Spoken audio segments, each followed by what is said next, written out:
Hello and welcome to another of Creative Bloq's 2-minute tool skill videos. Today we're going to be looking at Photoshop and specifically the Perspective Crop tool. Now the Perspective Crop tool could be found in the Tools panel over here alongside the regular crop tool, and in previous versions of Photoshop the tool was lumped in with the normal crop tool, so you'd find a setting within the crop tool to allow you to crop in perspective, but in CS6 onwards we now have a perspective crop tool in its own right, and we could use the tool to crop in perspective to isolate different planes within an image. So I'd like to isolate the surface here on the coaster, so I need to click 4 corners to create a box around it. So I'll start up here in this corner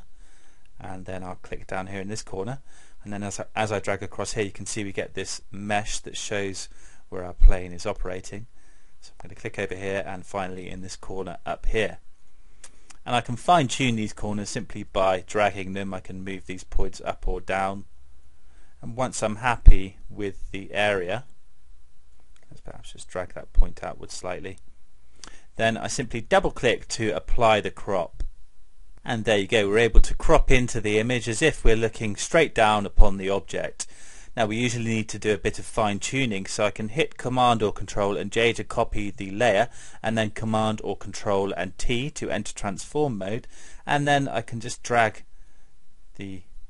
points here on my bounding box just to fine tune the image to get it looking right, and I think something like that is looking good, so I'm going to hit enter to apply that.